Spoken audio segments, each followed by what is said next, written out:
अब हम CSS animation के बारे में देखेंगे। तो CSS एनिमेशन में हमें @की फ्रेम्स की जरूरत होती है और @ हमारा CSS2 में इंट्रोड्यूस हुआ। तो की फ्रेम की मदद से हम उसे स्टार्टिंग पॉइंट और आपका एंड पॉइंट दे सकते। तो वो हम 0 से लेकर 100 तक दे सकते। तो यहाँ पे मैं बॉडी के अंदर एक ड्यू टैग ले लेता हूँ और इस ड्यू टैग को मैं यहाँ पे क्लास दे देता हूँ एनिमेशन। बस इतना ही करना है। और यहाँ पे मैंने एक एक्सटर्नल CSS की फाइल बनाई हुई, उस फाइल के अंदर में इस एनिमेशन क्लास को यहाँ CSS अप्लाई कर देता हूँ। एनिमेशन के अंदर में यहाँ पे सबसे पहले बैकग्राउंड कलर दे देता हूँ। तो बैकग्राउंड कलर मुझे क्या चाहिए, लाइट ब्लू। बैकग्राउंड कलर के बाद मैं यहाँ पे हाइट दे देता हूँ, हाइट 300 पिक्सल, विड्थ दे देता हूँ 300 पिक्सल। अब मैं इसे एक बार यहाँ रन करके देखता हूँ। तो यहाँ पे इस प्रकार हमारा एक बॉक्स यहाँ पे आ चुका। अब हमें जो CSS एनिमेशन में यूजफुल होने वाली जो प्रॉपर्टीज होती है वो देखनी। तो यहाँ तक हमने बेसिक CSS अप्लाई कर दी। यहाँ पे हमने बैकग्राउंड कलर लिया और हाइट और विड्थ। फिर मेरे पास एनिमेशन नेम है। तो CSS एनिमेशन देखने के लिए हमें @ की फ्रेम्स लेना पड़ेगा और यहाँ पे आपको जो भी नेम देना है वो यूजर डिफाइन देना है। तो मैं यहाँ पे सिर्फ एग्जाम्पल दे देता हूँ, ये मेरा यूजर डिफाइंड नेम है। इसी एग्जाम्पल नेम को आपको यहाँ पे एनिमेशन नेम प्रॉपर्टी में वैल्यू में देना पड़ेगा। तो यहाँ पे मैं इसे दे देता हूँ एग्जाम्पल। ये दोनों ही नेम सेम ही होने चाहिए, तभी ये सारी प्रॉपर्टीज यहाँ पे वर्क करेगी। फिर उसके बाद आता है एनिमेशन ड्यूरेशन। तो यहाँ पे मैं दे देता हूँ एनिमेशन ड्यूरेशन। एनिमेशन ड्यूरेशन मुझे कितना चाहिए, 3 सेकंड। अब मैं इसे रन कर देता हूँ और यहाँ पे देखिए, यहाँ पे अभी कोई भी चेंजेस नहीं हो रहा। क्यों नहीं हो रहा, क्योंकि हमने जो हमारा की फ्रेम से उसके अंदर कुछ भी वैल्यूज नहीं दी। मतलब यहाँ पे हमने स्टार्टिंग पॉइंट, एंड पॉइंट, ये सारी चीजें यहाँ पे अप्लाई नहीं की हुई। स्टार्ट पॉइंट लेने के लिए आपको फ्रॉम लेना पड़ेगा और एंड पॉइंट लेने के लिए यहाँ पे आपको टू लेना पड़ेगा। यहाँ पे टू और फिर कर्ली ब्रेसेस। फ्रॉम में आप यहाँ पे जो भी स्टार्टिंग पॉइंट में आप देना चाहते हो वो वैल्यूज यहाँ पे कोई भी CSS की प्रॉपर्टीज यहाँ पे अप्लाई कर सकते हो। और टू में यहाँ पे आपको जो भी एंड पोजीशन में CSS की प्रॉपर्टी चाहिए वो यहाँ पे अप्लाई कर सकते हो। यहाँ पे मैं क्या चाहता हूँ, हमारा रन होते ही बैकग्राउंड कलर चेंज होना चाहिए। तो यहाँ पे मैं क्या कर देता हूँ, बैकग्राउंड कलर यहाँ पे ग्रीन कर देता हूँ, ग्रीन। और उसी तरह से टू में, मतलब यहाँ पे एंड में मैं यहाँ पे अपना बैकग्राउंड कलर जो है वो यहाँ पे मैं पर्पल कर देता हूँ। इसे जैसे ही रन करता हूँ तो यहाँ पे शुरू में ग्रीन आ रहा है और अंत में यहाँ पे पर्पल आ रहा है। और उसके बाद यहाँ पे जो हमारा लाइट ब्लू कलर था वो आ रहा है, जो कि हमने यहाँ पे एनिमेशन CSS में अप्लाई किया। तो यही होता है, आप फ्रॉम में जो भी आपका स्टार्टिंग पॉइंट है वो देते हो और टू में आपका जो भी एंड पॉइंट है वो देते हो। मतलब ये फॉर्म आपका 0 से लेकर 99 तक दे सकते हो और आगे चलकर आप 100 पर भी दे सकते हो। और टू में आप जो लास्ट का पॉइंट है, मतलब 100 पॉइंट, वो दे सकते हो। आगे चलकर हमारे पास और भी प्रॉपर्टीज आती है, एनिमेशन डिले। अब मैं यहाँ पे एनिमेशन डिले देता हूँ तो यहाँ पे मैं अपना 2 सेकंड डिले देता हूँ। मैं जैसे ही इसे रन करूँ तो 2 सेकंड के बाद ही मेरा एनिमेशन यहाँ पे वर्क होगा। तो यहाँ पे देख सकते हैं आप किस प्रकार यहाँ पे वर्क हो रहा है। उसी प्रकार और भी हमारे सामने प्रॉपर्टी आती है, एनिमेशन इटरेट काउंट। तो यहाँ पे मैं इसे दे देता हूँ एनिमेशन इटरेशन काउंट। इसे मैं यहाँ पे 3 दे देता हूँ। मतलब मैं अपनी इस फाइल को रन करने के बाद 3 टाइम्स ये हमारा एनिमेशन वर्क होगा। तो यहाँ पे अभी एक टाइम हो गया, यहाँ पे हमारा यहाँ पे दूसरा हो गया और अभी यहाँ पे हमारा तीसरा हो गया। तो इसी तरह से यहाँ पे आप इनफिनाइट वैल्यूज भी दे सकते हो। बस आपको यहाँ पे इनफिनाइट लिखना पड़ेगा। मैंने यहाँ पे जैसे इनफिनाइट लिखा और यहाँ पे मैं जैसे ही रन करता हूँ तो ये इनफिनाइट लूप में हमारा कलर चेंज होता ही रहेगा। तो यही होता है हमारा एनिमेशन इटरेशन काउंट। अब आगे वाली प्रॉपर्टीज देखने के लिए यहाँ पे मैं और एक बॉक्स लेता हूँ। तो मैं क्या कर देता हूँ, इसी ड्यू टैग को यहाँ पे कॉपी कर देता हूँ और नीचे जैसे कि वैसे पेस्ट कर देता हूँ। और दोनों के बीच हमें एक लाइन दिखनी चाहिए। तो इसके लिए मैं यहाँ पे HR नाम का टैग दे देता हूँ।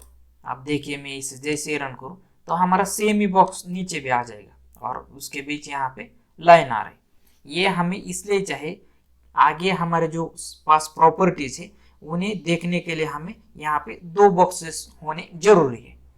अब मैं क्या कर देता हूँ, यहाँ CSS की फाइल में आता हूँ और जो मैंने यहाँ पे डिले दिया था मैं इसे कमेंट कर देता हूँ। डिले के बाद जो मेरा इटरेशन काउंट था मैं इसे भी कमेंट कर देता हूँ। अब बस इतना ही। अब क्या कर देता हूँ, यहाँ पे जो एनिमेशन हमारा क्लास था इसे मैं सेम एज कॉपी कर देता हूँ, नीचे जैसे कि वैसे पेस्ट कर देता हूँ। अब हम यहाँ पे एनिमेशन 2 करेंगे और ऊपर वाला हमारा एनिमेशन है और यहाँ पे भी सेकंड व्यू में यहाँ पे क्लास एनिमेशन 2 कर देता हूँ और यहाँ पे मैं इसे रन कर देता हूँ। तो यहाँ पे दोनों अभी आ रहे। अब क्या कर देता हूँ मैं, यहाँ पे जो हमने यहाँ पे नीचे कलर लगाए थे, अब मैं यहाँ से हमारा जो फॉर्म है उसे मैं अब यहाँ तो मैं ऐसे रख देता हूँ।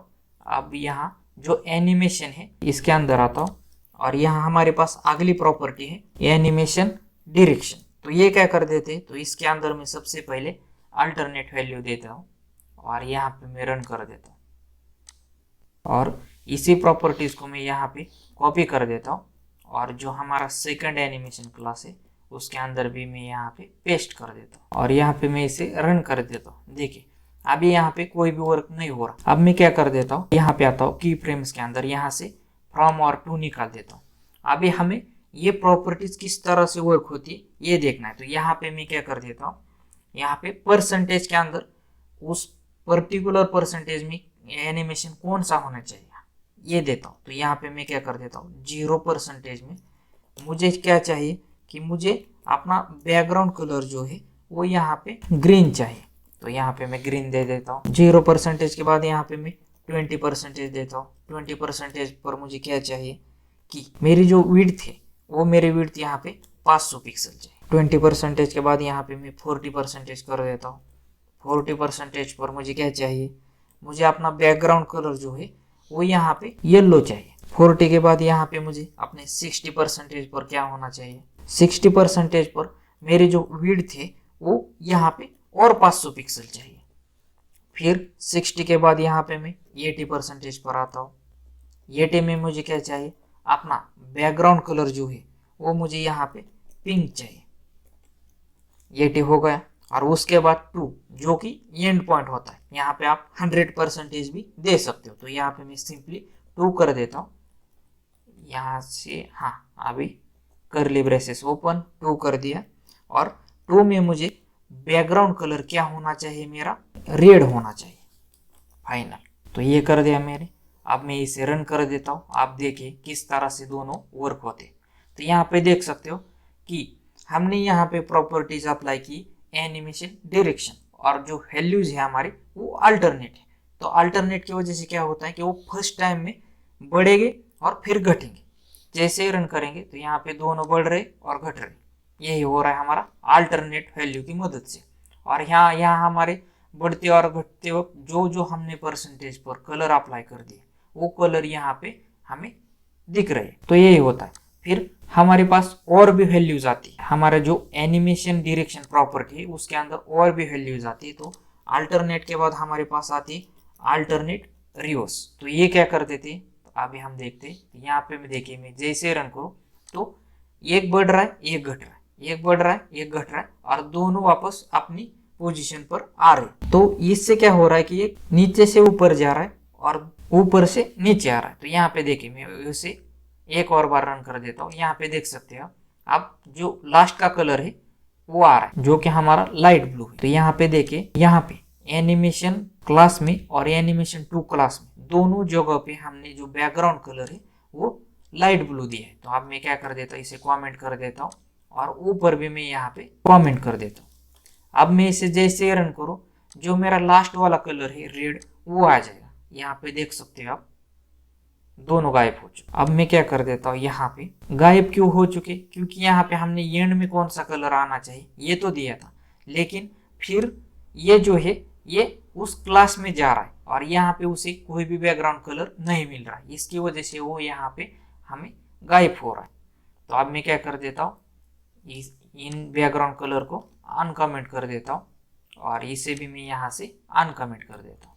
अब देखिए यहाँ पे, अब मैं यहाँ पे क्या कर देता हूँ, जो हमारा ऊपर वाला एनिमेशन है यहाँ पे मैं कलर अपना रेड कर देता हूँ। अब देखिए मैं जैसे रन करूँ जो हमारा पहला बॉक्स है उसका आखिर में कलर हमारा रेड बचेगा और दूसरे वाले का लाइट ब्लू बचेगा। तो यही होती है हमारी एनिमेशन डायरेक्शन प्रॉपर्टी। और इसके अंदर लास्ट में वैल्यूज आती है हमारी रिवर्स।